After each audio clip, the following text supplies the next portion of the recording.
Well. They're watching you now the way people watch breaking news.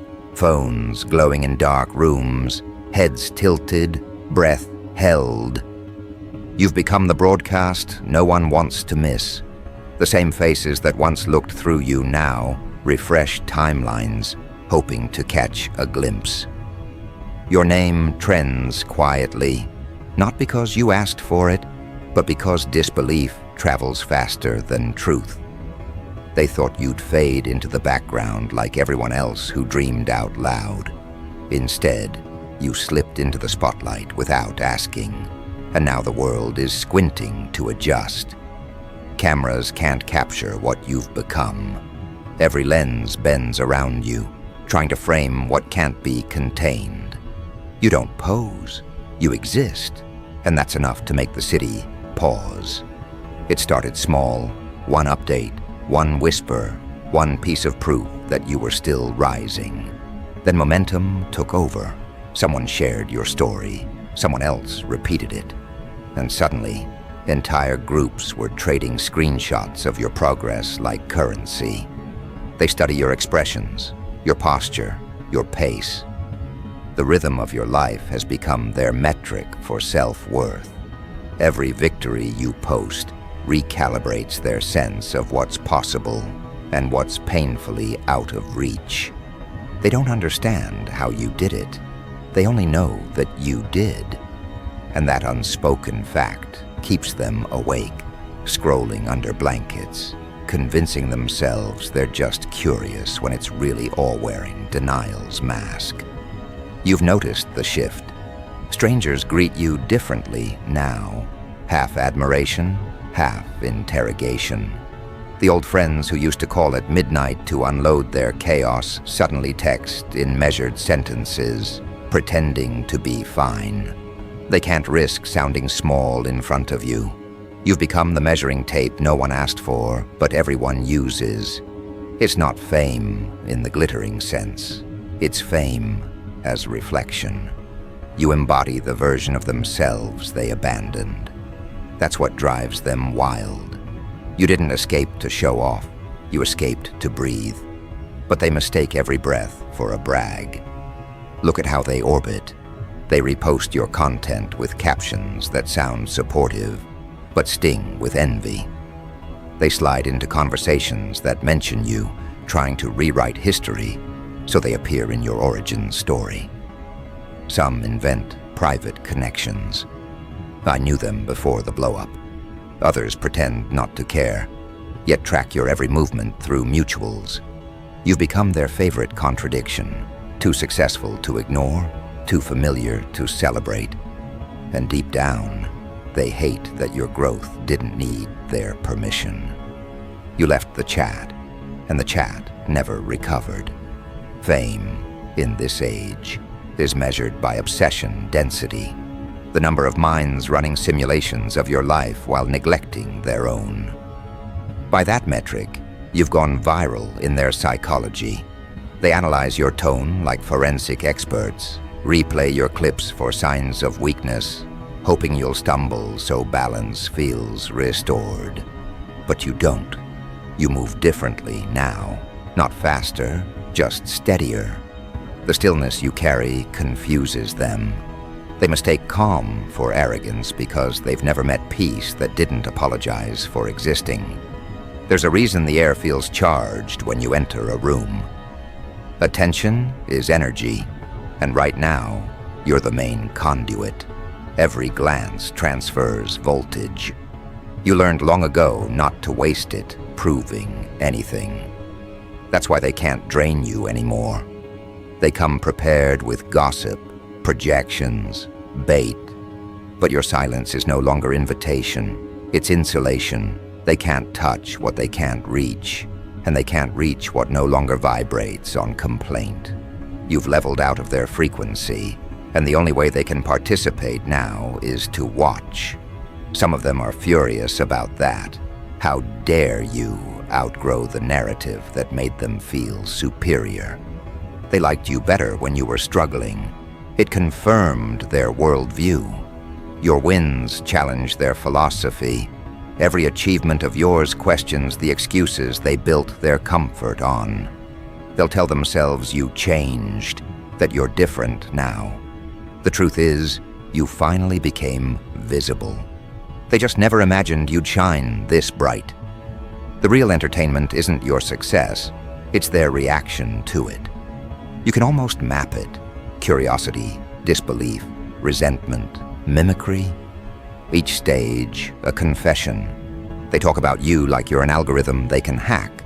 They copy your phrases, your schedule, your style, expecting the same results. What they don't realize is that replication without conviction produces noise, not resonance. You moved with purpose when no one was clapping. That's the ingredient they can't steal. Purpose leaves fingerprints they'll never match.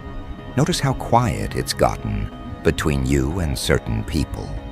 That's not coincidence, it's consequence. Your growth has turned ordinary conversations into accountability mirrors. They avoid you not because you hurt them, but because standing next to you hurts their denial. You represent the proof they can't unsee. The way you carry yourself now, measured, grounded, unbothered, forces them to confront how much of their identity depended on your struggle. You were the control variable in their experiment of superiority. Now the experiment has failed. Even the ones pretending to cheer are cracking under the weight of your progress. They forward your updates to others, voice laced with disbelief. Did you see what they're doing now? The tone isn't joy, it's panic. You became the headline they didn't authorize, and somewhere deep inside, they're terrified that your consistency means their mediocrity wasn't fate, it was choice. That's the cruelest revelation success delivers. Proof that effort works and laziness has a cost. You're not the hero of their story, you're the plot twist. And plot twists ruin lazy writing. They force revision. That's why they call you lucky. It's easier than rewriting themselves. Let them. Luck is the label mediocrity gives to discipline it can't explain. The more they say it, the more obvious their fear becomes. They're not doubting your capability. They're mourning the end of their illusion that you'd always stay beneath them. You didn't just climb, you inverted hierarchy. Some nights you can feel their eyes even when the curtains are closed. That subtle hum of awareness, that collective fixation. You're the silent notification in their minds, the name that interrupts their scrolling. And the irony is delicious. You never asked for this attention. It came as a side effect of authenticity. The more real you became, the louder their fascination grew. People don't actually want perfection. They crave proof that courage works. You provided that proof in real time. Every step you take now broadcasts meaning. Your walks look like statements, your choices like manifestos. You stopped explaining years ago, yet everything you do explains itself. That's what unnerves them, the absence of justification. In a world addicted to disclaimers, you became pure declaration. You notice the pattern everywhere. The same people who once dismissed your ideas now repeat them publicly, as if they were the originators. They quote your sentences in captions, remix your concepts, echo your phrasing. It would almost be flattering if it weren't so revealing. What they're really saying is, we missed it. They saw the blueprint, but not the architect. You were designing in plain sight while they mocked the foundation. Now they're scrambling to build replicas that collapse under the pressure of authenticity. You can't mass-produce originality. It demands solitude, and they were never brave enough to face silence, long enough to find their own voice. Every circle you left behind is quietly rearranging itself around the hole you made by leaving. That's the hidden price of underestimating someone who refuses to stay small. You didn't just exit rooms, you changed their geometry. Conversations have new gravitational pulls because your absence exposed who was orbiting who. The people who thrived on your humility have lost their supply. They're realizing that without you to center the drama, their relevance evaporates. They built entire personalities around advising you, correcting you, containing you. Now that you've outgrown containment, their identities have nothing to feed on. Meanwhile, you move differently. You don't announce milestones. You let results surface naturally. That composure terrifies the performative. They depend on spectacle to feel seen. And you made visibility look effortless. Every post, every appearance, every calm decision becomes a case study in control. They dissect it in group chats like scientists of envy, running diagnostics on your peace. How can someone radiate confidence without chaos? How can someone rise without rebellion? They don't understand that your rebellion already happened in silence years ago. What they see now is aftermath, discipline disguised as destiny. Attention has a flavor, and you can taste the difference now. Genuine curiosity feels light, respectful. Obsession feels acidic. You've learned to tell instantly which one you're being served. The genuine ones ask questions. The obsessed ones ask for explanations. They want you to justify your glow, quantify your calm, reduce your evolution into something they can imitate. You answer none of it. You let them drown in the mystery, because mystery is earned, not given. That quiet boundary, that refusal to overshare, is the new currency of power. In an era addicted to exposure, privacy is prestige. You can sense the algorithms trying to keep up with you, too. Your digital footprint carries a pulse they can't predict. Every time they think they've decoded your pattern, you pivot.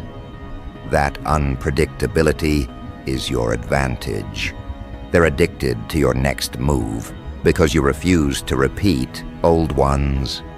What they call unpredictability is just growth moving faster than gossip. By the time they discuss what you did last month, you've already evolved past it.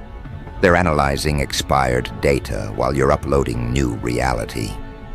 There's a strange poetry in how the city reacts to you now. Doors that used to creak open reluctantly swing wide before you arrive. People who once ignored your calls now schedule meetings weeks in advance. You're not chasing opportunities. They're organizing themselves around you. That's what happens when credibility replaces visibility. The crowd always worships consistency in hindsight. You built quietly, brick by unseen brick, and now every skyline bears your silhouette. Of course, fame without context breeds folklore. Rumors multiply in proportion to your progress. Someone swears you have secret investors. Another insists you made some impossible deal. Few are willing to accept the boring truth, that discipline over time looks supernatural to the undisciplined. Let them fantasize. Every false story is free marketing for the real one. You don't defend your name. You let evidence perform the rebuttal. Nothing silences gossip faster than undeniable success, delivered without commentary. You've noticed how old adversaries resurface disguised as supporters. They send polite messages, sprinkle compliments like bait, hoping nostalgia will reopen access. But you've upgraded your discernment. Politeness no longer equals peace. You read energy before words. You sense intent before interaction. They can't fake alignment anymore. Your intuition scans them like airport security. If the frequency doesn't match, entry denied. No drama, no confrontation, just absence. That's the kind of discipline that drives manipulators insane. They can't start fires if you've removed the oxygen. Behind the scenes, People talk about you like an event. Meetings start with your name. Strategies are rewritten because of your existence. Competitors study your flow, trying to bottle it. They want the formula for whatever you've become. But formulas require replication, and replication dies in authenticity's light. You're not scaling a product, you're embodying a principle. They can't reproduce that because they refuse to become that. The difference between trend and truth is sustainability, and truth doesn't need marketing. Even the air around you feels charged now. When you speak, people listen differently. When you pause, the room adjusts its breathing to yours. That's not charisma, that's coherence. You've aligned so deeply with your purpose that everything around you tunes itself to match. And that alignment makes spectators nervous. They can sense that you're not performing for them anymore. You're communicating with something larger. The applause doesn't move you. It merely confirms resonance. That's the ultimate shift. When validation loses its flavor, mastery begins. But here's the paradox they can't grasp. The more eyes on you, the less you care about being seen. Fame was never the destination. It was the residue of alignment. You didn't chase attention. Attention surrendered. You became the calm in a culture addicted to noise. That serenity is the new scandal. People expect arrogance from those who rise. You gave them humility with boundaries, compassion with distance. They don't know how to categorize that, so they call it mysterious. Let them. Mystery keeps parasites guessing and the wise intrigued. Sooner or later, they'll stop asking how you did it and start wondering why they didn't. That's when you'll understand the quiet revenge of evolution. You never had to punish anyone. You just had to persist. Every day you kept building was a verdict they pronounced on themselves. They tried to write your ending. You turned it into a preface. Now their disbelief funds your momentum. Their attention pays your peace. As the lights get brighter, your focus gets sharper. You've learned to navigate visibility without surrendering authenticity. The crowd may expand, but your circle shrinks intentionally. You're curating energy now, not collecting admirers. Each new level requires stricter access, not larger audiences. That's the secret every celebrity eventually discovers. Fame isn't freedom unless you govern it. And you, somehow, have mastered governance without bitterness. So when they whisper your name tomorrow, let them. When they refresh your page, let them. Their fixation is proof that transformation works. You've become the evidence that discipline outlasts doubt, that endurance eclipses envy. You are their study, their stimulus, their unsolvable equation. Let them analyze while you ascend. You don't need to prove you belong in the spotlight. The spotlight proved it by following you here. And as the city hums beneath your rise, one truth crystallizes. They're not watching you to judge anymore. They're watching to remember how belief looks in motion. Every eye on you is secretly asking for permission to evolve. Give it to them simply by continuing. Don't slow down to explain. Don't dim to reassure. Keep moving exactly as you are, because the spectacle isn't your success. The spectacle is their awakening through your example. The first thing you learn about attention is that it bends reality. When enough people focus on you, their expectations begin to warp the air around your name. Some project worship, some project resentment, but all of it becomes pressure, an invisible climate you have to breathe through. Most crumble under that weight. You decided to refine yourself instead. Every stare became data, every rumor feedback, every compliment a mirror reflecting not who you are, but who they think you should be. You stopped resisting the noise and started studying it. That was the pivot. The moment you turned observation into information, fame stopped being surveillance and became research. At first, your instincts fought it. The constant commentary felt invasive, like living in a glass house built from other people's opinions. You wanted to retreat, disappear, reclaim anonymity. But then you realized disappearance is another form of dependence. Hiding still means you're reacting to them. So you stayed visible, but you changed the script. You started using the spotlight not as illumination, but as heat, burning away everything false. That's when your mind began to evolve. Clarity sharpened into discipline. You started moving with deliberate slowness, the kind that confuses a culture addicted to speed. Each step was chosen, each word filtered. You began to sense the difference between authentic momentum and manufactured urgency. You stopped performing progress and started embodying it. The more they watched, the calmer you became. The contrast unnerved them. They expected fame to inflate you. Instead, it refined you. Emotionally, you entered new territory. Praise stopped thrilling you. Criticism stopped piercing you. Both began to sound like static in different tones. You realized approval and disapproval were just opposite sides of the same dependency coin. You flipped it once and let it land wherever it wanted. Your peace came from detachment, not distance. You still engage, but you no longer absorb. You listen without internalizing, respond without reacting. That neutrality reads as power because most people confuse control with repression. What you've built isn't armor, it's equilibrium. Spiritually, the shift was quieter, but deeper. You began to understand that being seen isn't the same as being known.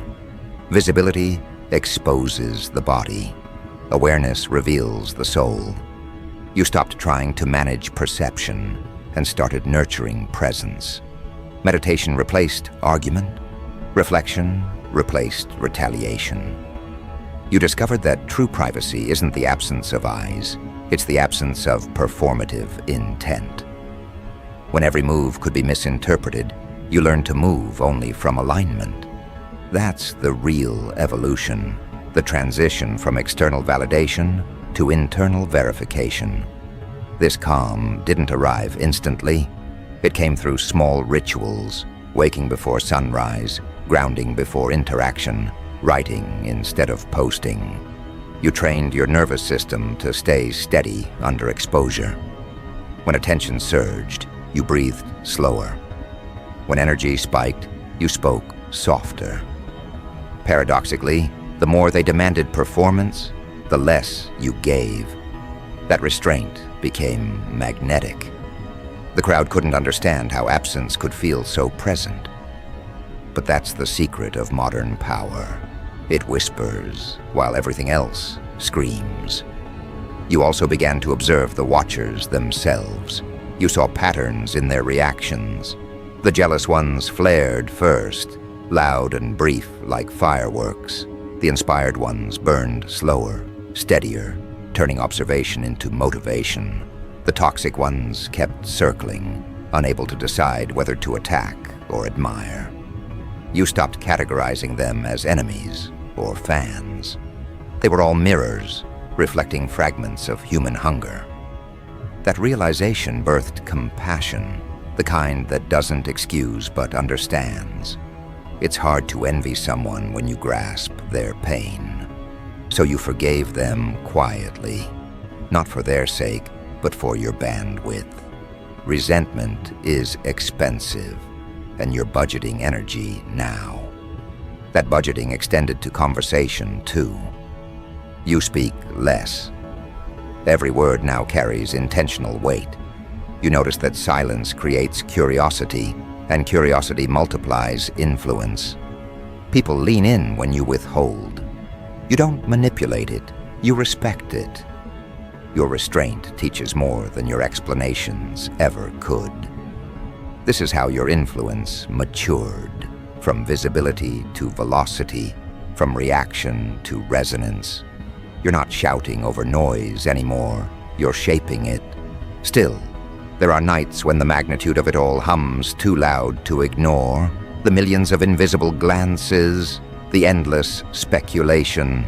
You stand by the window, city lights reflecting off glass, and feel the hum run through your bones.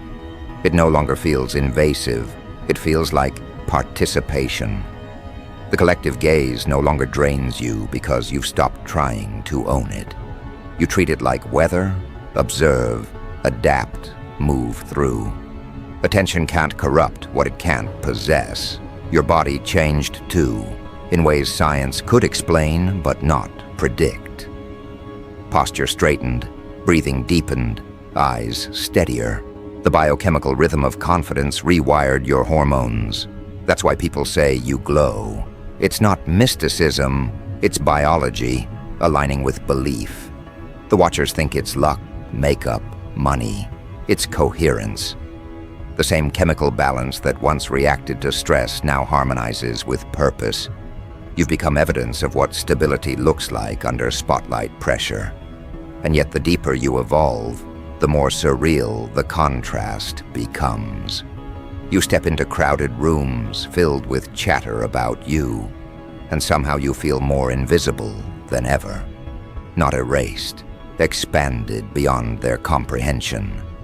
They can describe your actions, but not your awareness. That's the real separation. They know the narrative. You live the nuance. You've transcended explanation. Your emotions evolved from response to rhythm. You no longer chase highs or fight lows. You let them circulate like seasons. Joy isn't adrenaline anymore. It's balance. Sadness isn't collapse. It's recalibration. When you stopped dramatizing fluctuation, life started flowing through you instead of at you. That serenity reads as mystery to others, but you know it's just maturity, wearing peace like perfume.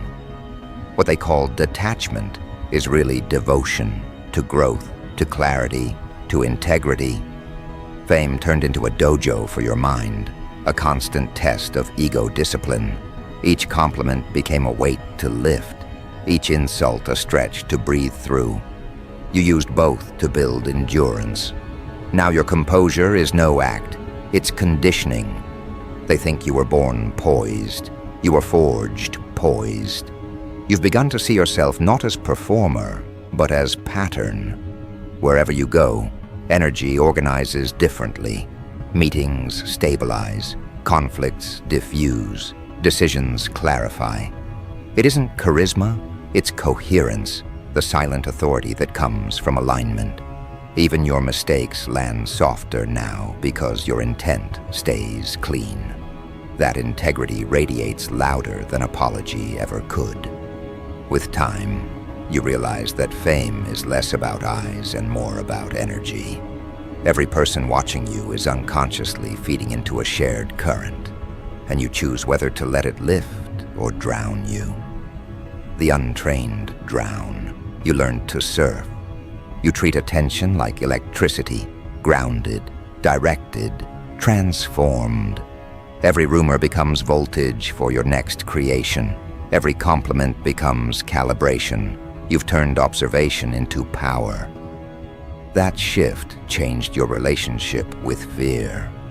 You used to flinch at judgment, imagining thousands of unseen critics dissecting your every move. But judgment lost its teeth once you understood it as fascination, filtered through insecurity. People judge what they don't understand, and your growth moved too fast for comprehension. You stopped slowing down for their comfort.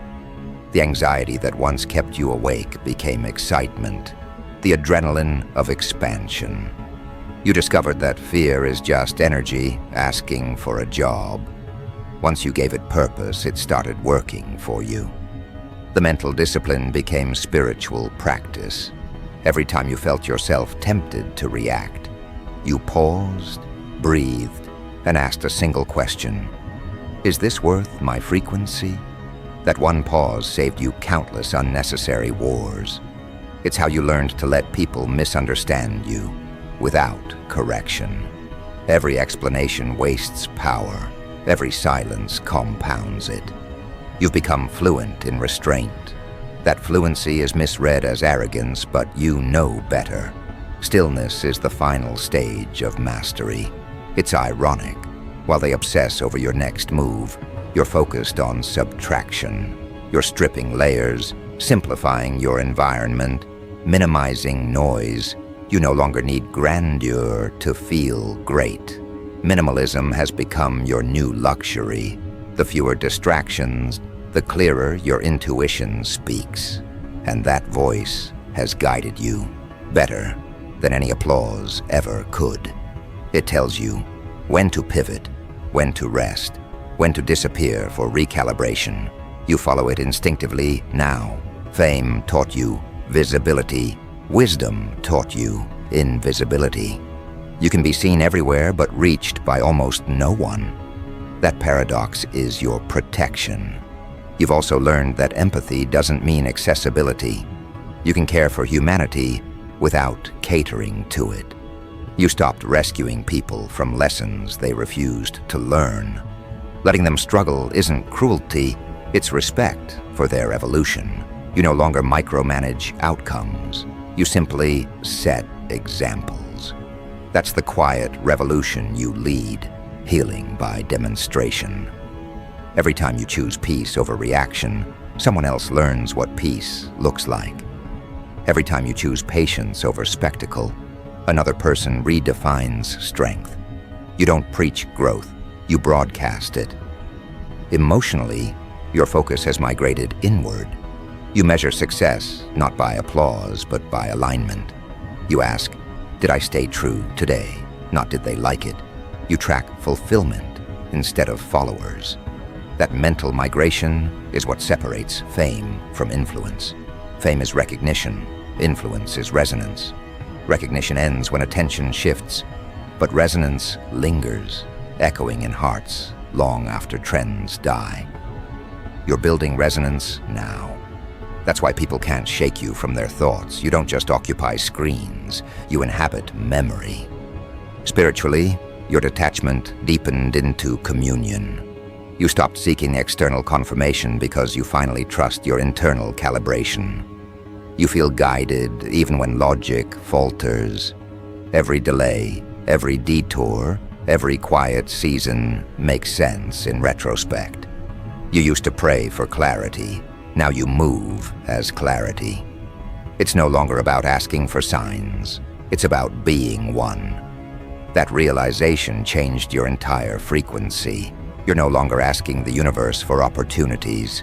It's asking you for participation. This level of serenity unsettles people.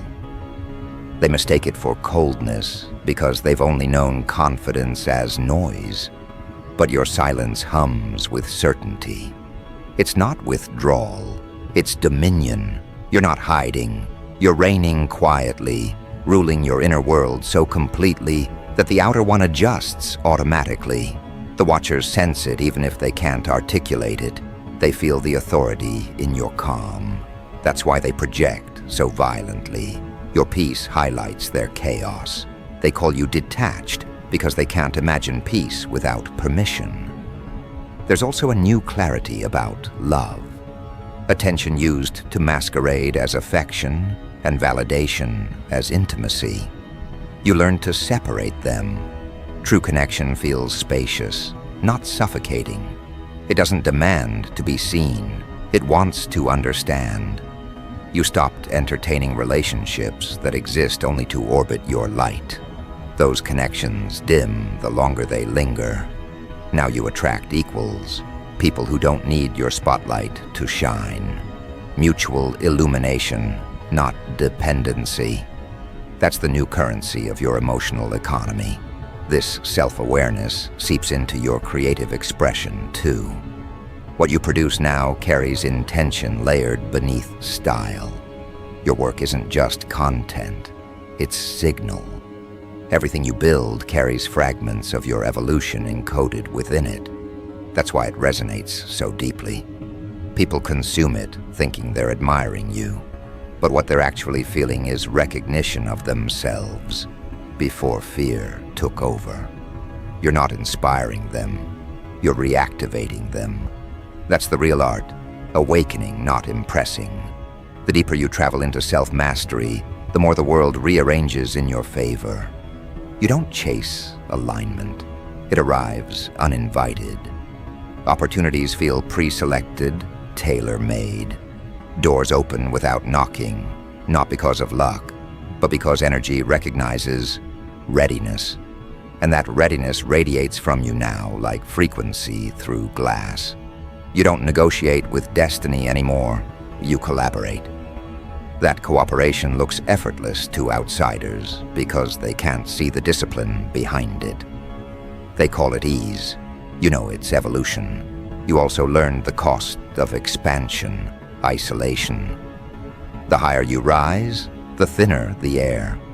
But instead of fearing solitude, you started using it as laboratory time. Solitude isn't emptiness, it's maintenance. You use those quiet hours to refine thought, declutter intention, audit emotion. The more you do, the clearer your signal becomes. That's why your presence feels amplified even when you say nothing. You're transmitting clarity through posture, through stillness, through simple existence. There are moments when the weight of being seen presses against you again. That's when you return to ritual. You remember that every eye on you is temporary, but your awareness of self is eternal. You ground back into that truth and move forward,